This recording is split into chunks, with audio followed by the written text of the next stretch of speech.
Welcome to the Fictional Fridays podcast. And this is the first episode where I'm actually going to be doing a full podcast. I've did shorter versions like pre-Fictional Friday podcast, basically. And in this episode, we're going to talk about a lot of things, including Pathfinder Kingmaker, Age of Wonders 4, Starfield, the Elder Scrolls series, and what we want in Elder Scrolls 6, among other topics. So let's get into it. First, I want to talk about Pathfinder Kingmaker. Pathfinder Kingmaker is a game that I'm playing currently right now for the first time. It is amazing. I learned a lot from playing it, including the importance of preparing for going on quest and battling enemies. I had a little bit of that in The Witcher 3, but it's been a long time since I played it and I need to get back into it. But I really learned this from playing Barnhold's Lot, and I think this is important for new upcoming strategy games that I'm going to be playing, notably Age of Wonders 4, but we'll get into that. But Barnhold's Lot, it's crazy. It's crazy. When I went into, this is spoiler alert, the second to final mission, when you have to go into the tomb and it's all these illusions and stuff like that, I did think that it will be so long that I'm in the tomb and I'm used to just using my spells, and then after the battle, then I can rest or whatever. I'm not used to all these long encounter after encounter after encounter. So it's kind of like very, very difficult. But that's a big thing that I learned, to be very conscious of my resources and to manage that. And even after I ran out of most of my resources, I learned that actually I can continue on and succeed with as few resources.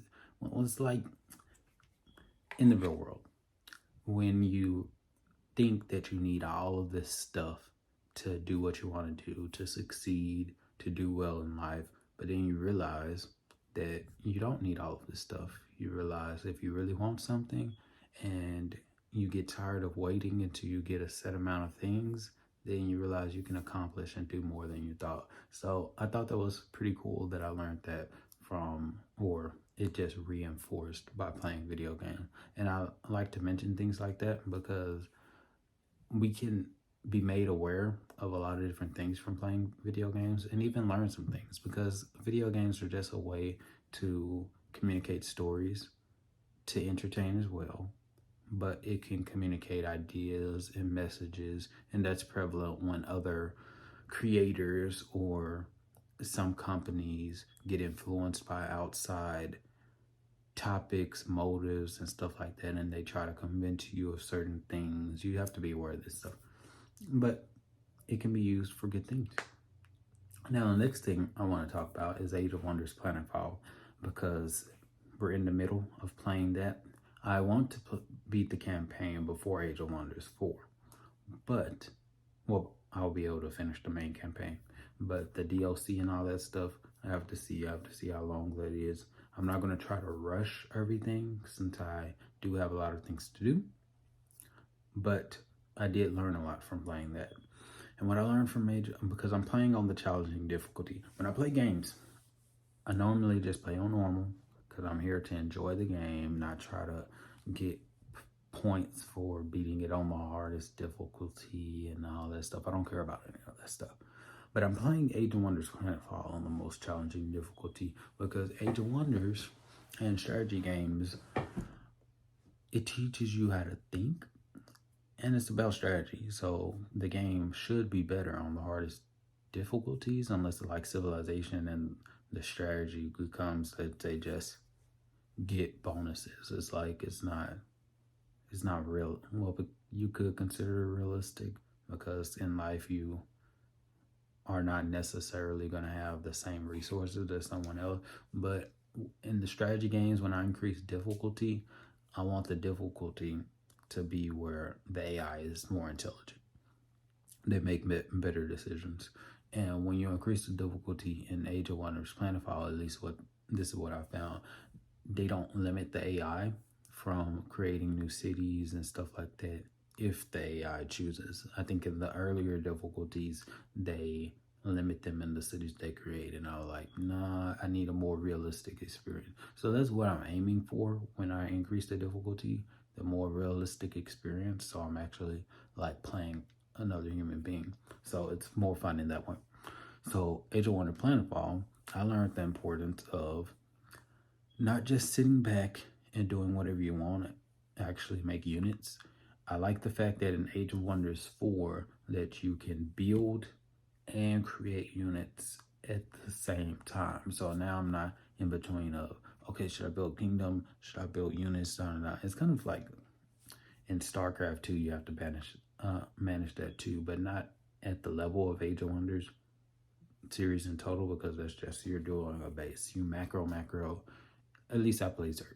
So you macro, saturate 2 bases, then you start building units. And that's the typical stuff. Of course, you have to do your scouting and adjust to what your opponent is doing, which is another thing in Age of Wonders Planetfall that I need to start doing. And I did a lot more when I was playing, I think when I was playing as the Devar and the Kirko, because I was using the deploy monitors and stuff, finding out where the enemy is, knowing what he has, see if I need to make units and stuff like that. So that's what Age of Wonders Planetfall. And I'm excited about Age of Wonders 4 because we can create our own ruler. And I want to bring one of the rulers from the other games that we've been playing. Like Vani will be a great ruler. Of course, we can't make original Vani because Vani, they don't have tieflings, unfortunately. So probably not going to be Vani. Probably going to be someone else. I wanted to create our key capstone channel character because when I first got into role-playing games, it was the Elder Scrolls 5. That's how I got into role-playing games. So that would be perfect to create our like key character that we're going to bring into other games if we can. So that key character will definitely be made in Elder Scrolls 5. So when we do that playthrough for the last time, and I'm currently in the process of modding it because it's going to be a modded playthrough. I found this good collection to build off of, Immersive and Pure. My issues with that is it has open cities, Skyrim, which makes the cities open, and I really don't care for that much. But with Immersive and Pure, if you have the Nexus Premium thing, then you can just download it and it just downloads all the mods and install it. The bad thing is that it's all bound, so you can't just deactivate one because that will mess up the whole thing. So I can't include a mod like interesting NPCs with it because interesting NPCs doesn't work with open worlds, which is not a problem. It's all right. It's not, we don't have to care about that too much, but it has a strong base. I can't use Skyri. Skyri is what I used in my last playthrough, plus some other mods. But it does have Ordinator, and I like the Ordinator mod because the Ordinator perks of Skyrim has a whole lot of not mods, but perks. So there's a lot more perks than Skyri. And another thing with Skyri that I liked was the skill uncapper. So now I'm not capped at 100, and now my level is capped unless I go to legendary. The whole legendary thing is like, I don't know why they did that. I'm resetting my perks so I can level up more, and then they don't get more powerful if I go to legendary. It's just, from what I understand, it might be different. So it's like, why do they have that? It just makes sense to uncap it.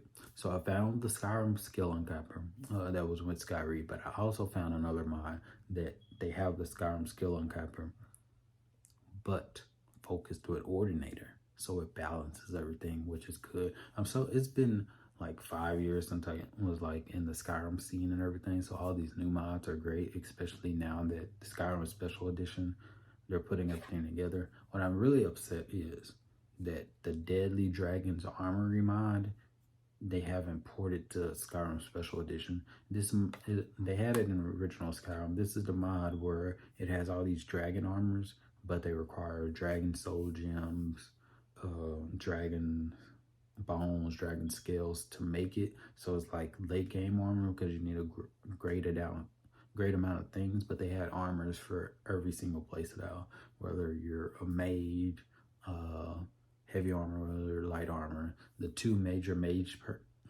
robes were the destruction robe that gives you bonuses. It was like a complete armor set though. So they had the gloves and stuff. It's been a long time, but they had one for like a typical alteration conjuration mod. I'm really trying to find that because that's a key mod. But I'm bringing up mods because we're going to get into the Elder Scrolls 6 and what we want.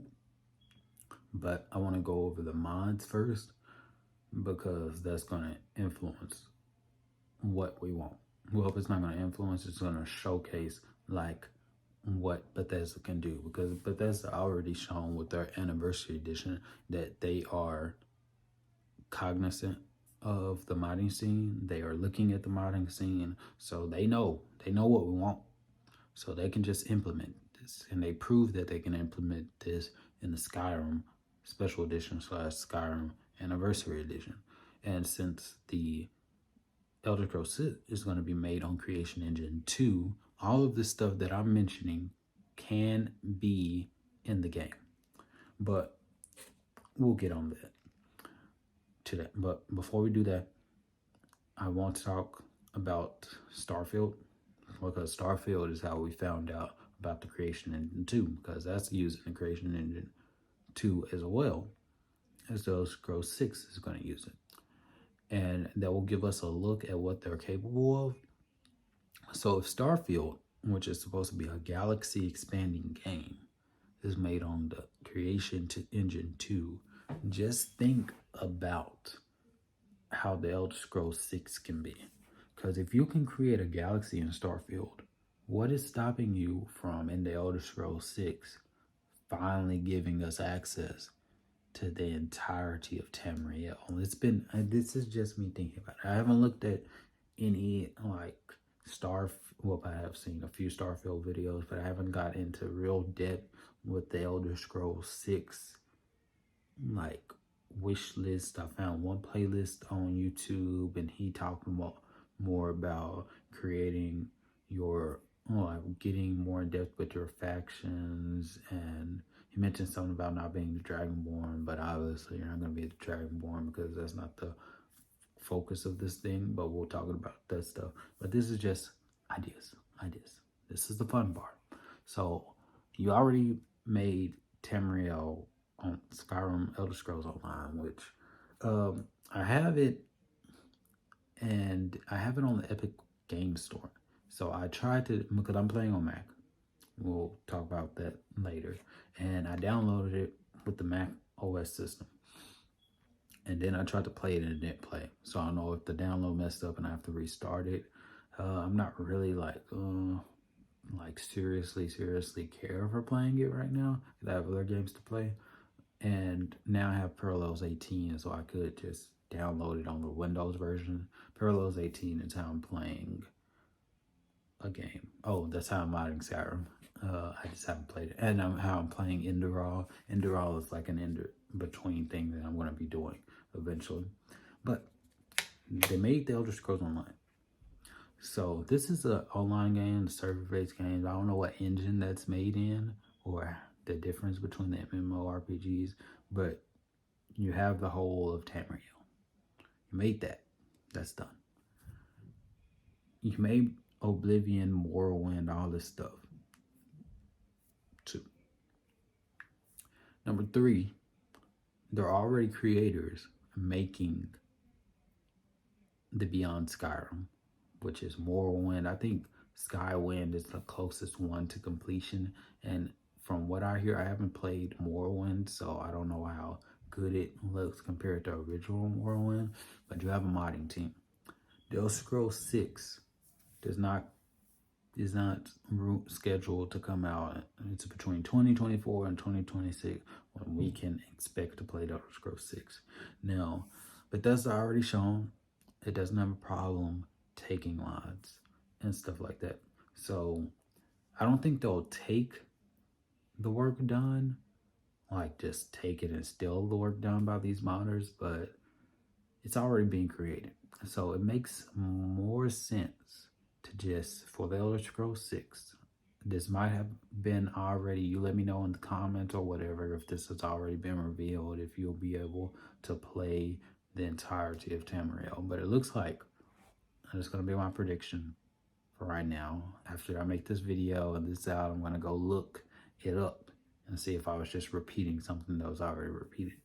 But yeah, I believe that the Elder Scrolls 6 is going to have the entirety of Tamriel. If it doesn't, I'll be disappointed, and I'm going to give it a -1 star. So it will not be 5 stars, or I don't know why I'm saying stars. We use 10 out of 10 and all that stuff. It can't be a 10 out of 10 unless you have the entirety of Tamriel. I'm going to say that temporary right now because if it like exceeds my expectations on a lot of different areas, then yeah. But it doesn't make sense. Like, if Starfield can let you go to a lot of different galaxies, the Elder Scrolls 6 can let you go to the entirety of Tamriel. That's one. And I'm not saying just limited to Tamriel. I'm saying Tamriel going to Oblivion, going to Sovngarde, going to all the other different realms they have. This can be possible. So that's one of the things. That's the big overarching thing. Now, the second thing, these are the smaller things, and it's been done in mods. It can be better if it's part of the full game, and this should be possible. This is a mod. I got this from a mod. Ability to create your own guild. Okay. You don't have to have some wacky guild. Don't have some wacky stuff like that. Like you're doing something that's completely different from the game. I just want something to be mine. I know you can become the leader and stuff in Skyrim with all these guilds, but the capstone is really not that big. And that's number one.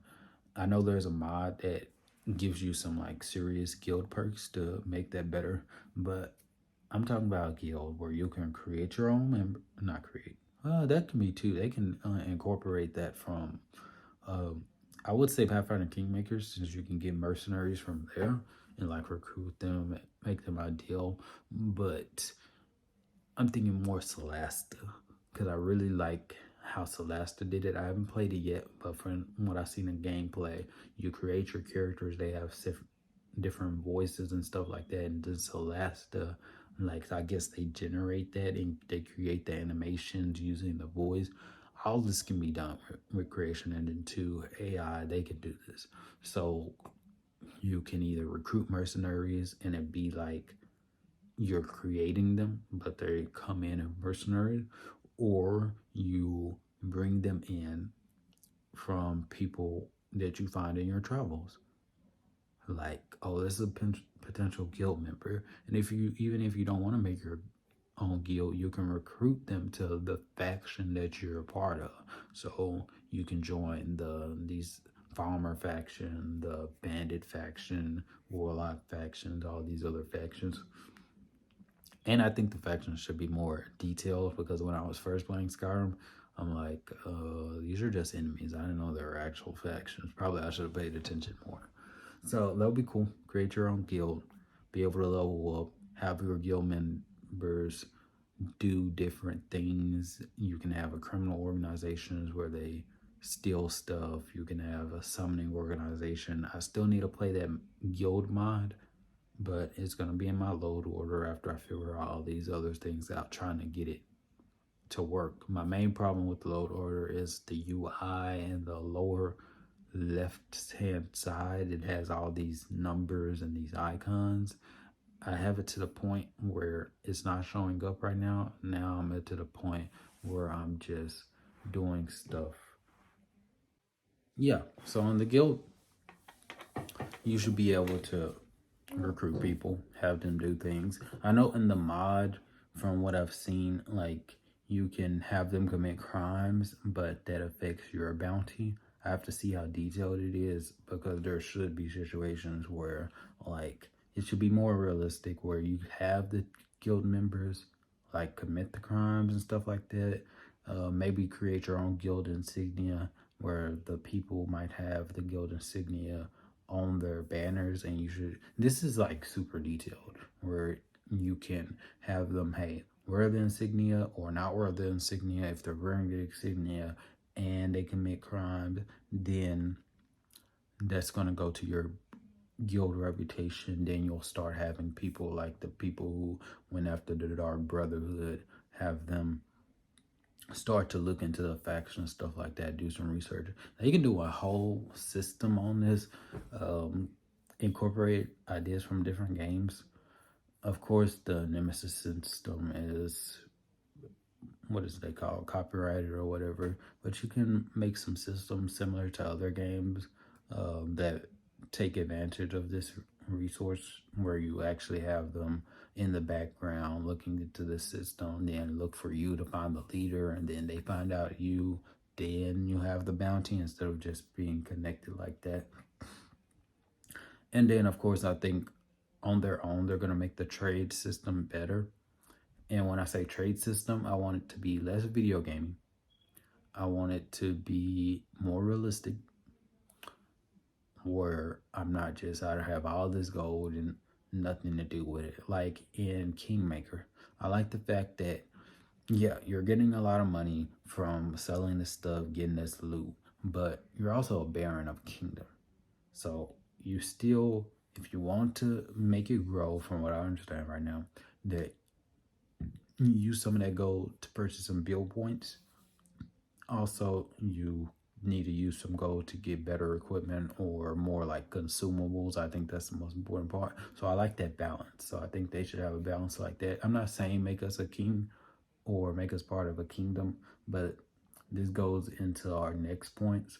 Like, if we're part of a faction, or if we're a part of our own guild, let's say we have our own guild, then let us use that gold to invest in different things, consumables for our guild members, so we can outfit them more, make our guild stronger. That's going to be more fun, because they already showed it in Fallout 4 that they have this base building system and stuff like that, so they can refine that. I haven't played Fallout 76, so I don't know about the bases in that, and I think Starfield's going to have the bases stuff. So from what they've done, I'm pretty sure they're going to have a system in the Elder Scrolls 6.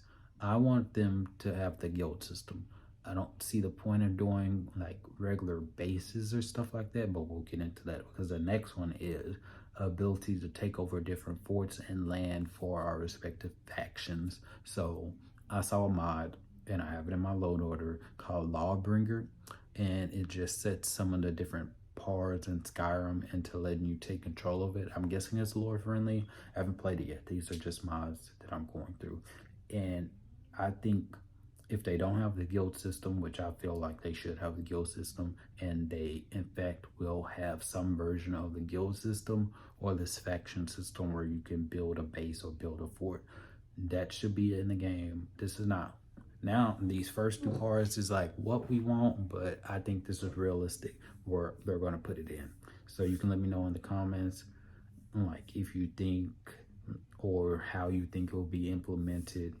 But in this mod, let's say you're a part of the bandit faction. I don't know how you get a part of the bandit faction, but probably I should use a different one. Let's say Stormcloaks. Let's say you're Stormcloaks, you can claim this land for the Stormcloaks. Pretty simple. That's just a mod. Now, if it's a fort, another reason to spend money. Upgrade the fort, get better defenses. It takes time. So I think when I saw Pathfinder Kingmaker and the way they did the kingdom management system, where you can build your kingdom, you're doing this, you go back to your capital and everything, and then you're also adventuring and doing your own thing. I thought that was just so amazing that they could implement this. This needs to be in the Elder Scroll, and it can be implemented. Because I remember a mod back a long time ago where you can do like a trading caravan thing, and it was like you did the stuff on the map. So that mod like entirely changed my experience, because I was just, for a little bit, I was just playing on the main map, didn't even do the main story, and just doing the trading stuff. So that'd be fun. So you could do something similar in Elder Scrolls 6, where you're the adventurer, you're the main character, but you can also come back back and do the overarching stuff. So it will give you the opportunity. Let's say if you're a guild member, like you go back to your guild base, you upgrade something. This takes a week. This takes 2 weeks. Okay, that's fine. You go out adventure for 2 weeks. Come back, start doing stuff like this. This could be whatever faction you're in. Stuff takes time. Like key people are doing different things. This could be implemented. I think that will be fun. Ability to purchase different shops. This idea come from, there was like an investing mod, and it doesn't have to be in the game. I'm not gonna say it has to be in the game, but it make it more realistic. And if we have the faction system and the guild system, instead of purchasing it, you could make it where you're investing in it. But yeah, you can have to purchase it because they do it in Bannerlord. Like the key, I think, there's nothing new under the sun. So take advantage of something that's interesting from different games. And I don't think it'll be game breaking for you to invest in shops and stuff like that and make money, because you can be that merchant character, play a merchant character. You might be weaker in terms of combat, but you have more money. Money is not gonna suddenly make you like super strong and stuff like that. Sure, you can purchase a high tier weapon, or maybe high tier weapons aren't available. Maybe the best weapons have to be found or crafted from unique ingredients that you won't be able to purchase. Or maybe you can send some other adventurers and then just a percentage chance of them succeeding or dying. That would be kind of interesting. Now, that was the purchase shops. Better stealth mechanics. This is like simple mod.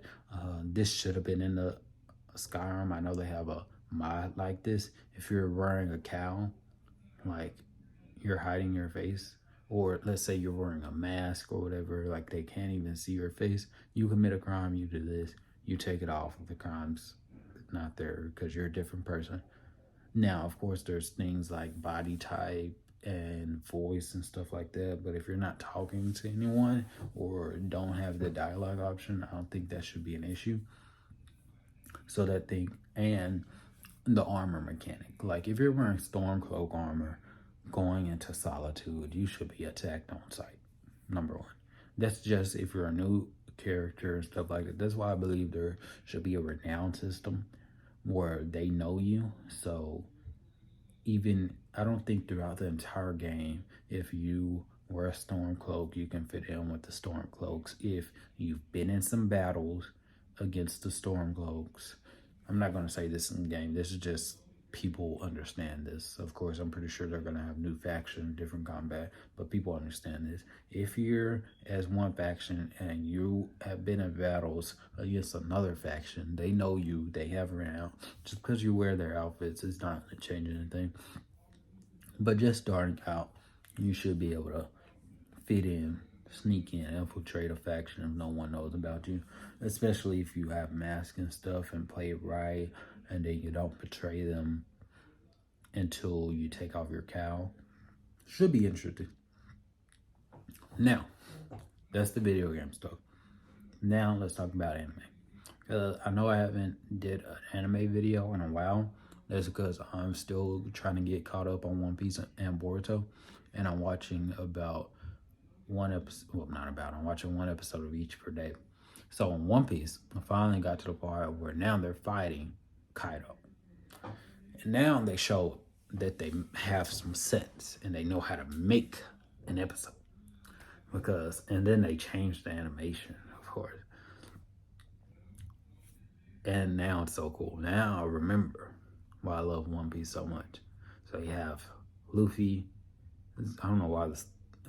I guess the seconds could be there. I guess Law doesn't have a super strong second in command.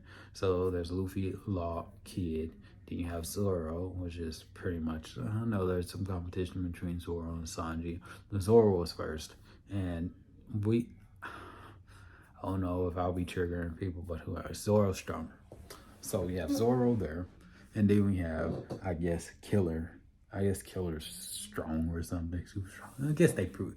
One Piece has a way of making them do some cool things and then just pretending like it didn't exist. And like you make this character seem strong, like the Akazanaya 9 or however you pronounce it. Like, okay, you said they're strong, but then you beat them and they weren't strong enough. And then he says, oh, you're not strong enough to open up these wounds. But I literally saw this in this animation. Like, I don't guess the creators thought we couldn't see this, that your wound was bleeding. So obviously they were strong enough to open up the wound. But anyway, good animations. And when he first showed up, that punch was amazing. I noticed the difference in animation, and I'm guessing they spent so much time and money in that animation that in the next episode they had to do a filler episode. I'm like, oh, what is wrong with them? I don't know, they're crazy. But One Piece is good. Boruto, I'm at the part where, spoiler alert, Kagura died. I like Kaguya. I think it's Kagura. Yeah, the little guy that they met in the Hit and Miss village when they originally went, and then he was the son of the third or the grandson of the third Mizukage, and then he has this past, and then he was manipulated by Shizume, who tried to recreate the Hidden Mist 7 and get the ninja blade. I think he was using Samihara at the time, or Zabuza's sword. I don't remember. Either way, that one guy died. They're fighting the Funata right now, which seems like a sea clan or whatever. So he was stupid, because I will mention this. Because Habibi tried to kill him in his sleep. He was prepared for it. It didn't work out. It was just a dummy and stuff like that. And then she said, how can you forgive me? I tried to kill you. And then he says the dumbest thing in the world. He said, he said, well, you didn't kill me, so it's not that serious. Some along that line. So he's basically saying, it's just attempted murder. It's not anything serious. So it's not serious until you die. Is that what you're like? What kind of sense does that make? In real life, in any other show? And that's why I would never let my kids, whenever I have them, watch Boruto without parental supervision. Because you have these games, these shows and stuff that says parental supervision in games too. Like when there's violence and stuff like that, you need to have parental supervision on stupidity. And Boruto is just fueled with stupidity. Boruto does not follow orders. He goes on his own. He has plot armor, so that might be all right in this fairy tale land where everything goes well. But whenever you're a part of a team, going to war in the army, whatever, you need to follow orders. You can't just go off on your own. You still have compatriots to help out. Team and stuff, you can't go out and you have to communicate. You can't just be this lone wolf. You want to be a lone wolf, then don't be a part of this 3-man cell. You're a part of the team. And Boruto is obviously not as strong as Naruto because he doesn't have a nine-tailed fox spirit. But that's another thing. And then another thing in the show, in this little arc, after Kagura died, of course, I knew Rage Mode gonna unlock the karma again, start using karma power. He says after that happens, when he's talking to Sarada and Mitsuki after they point that out, he says that, well, there's not a problem. I have control over it. I still had control of my actions when I had the karma. So he said it like he knew this information after he got the drug. Like he could have did this in the past, not like it just suddenly happened. So if it did just suddenly happen, why did you not use this in the Battle of Funato? He's saying, I don't want to rely on the powers of the Otsutsuki. Okay, so don't get mad when your team member dies. The one you like so much and whatever, he's your friend and stuff like that. But you're in a war battling 100 elite. I don't know why they keep on saying elite, but these kids can apparently challenge these elites or whatever. So you're fighting 100 of them, so you're outnumbered and they're supposed to be elite, but you suddenly think you can hold back and still win without suffering any losses. Okay, you're stupid. So he's stupid. He's either stupid or naive. Both are crimes. So I don't feel sorry. Unfortunately, Kyber God, I liked him, even though he's stupid. But he died because Boruto's stupid. And the creators wanted him to die. So, yeah, you're going to have some parental supervision with that show because there's so much stupidity in Boruto. Anyway, anime in general. There's a lot of other anime I want to get into. I want to catch up to Boruto and One Piece so they're mainstream. And then I need to, because from all I've seen these scenes from Dragon Ball Z, and there's so many for Dragon Ball Super that I'm thinking that this is just not just fan created videos yet. I think they're actually doing an anime, but it's not on Crunchyroll. And I'm watching most of my stuff from Crunchyroll.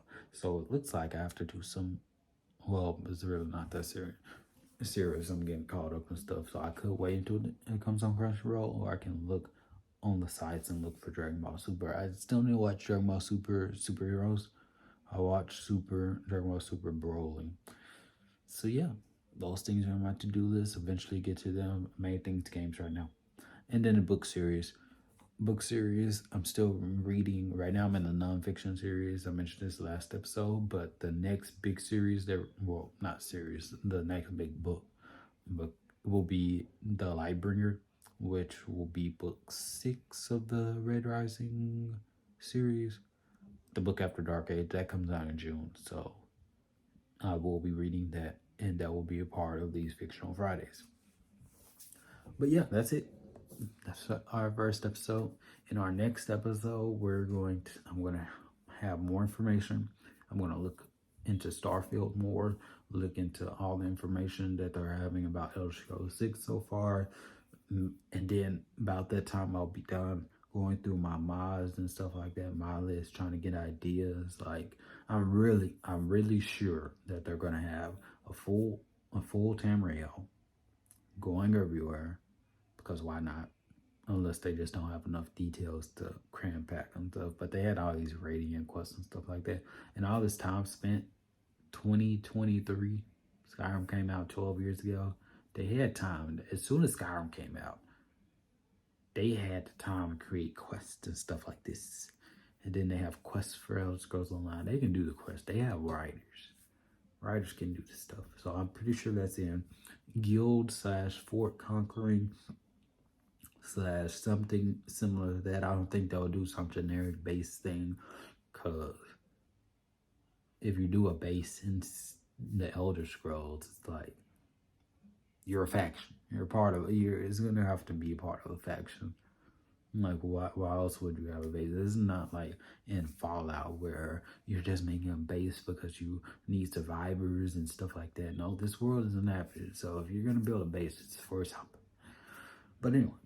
So I'm really excited about that. I'll find out more information next week. Age of Wonders 4. Hopefully they have a new video that comes out, because I do like watching their deadly videos. That's another reason why I know I like the game.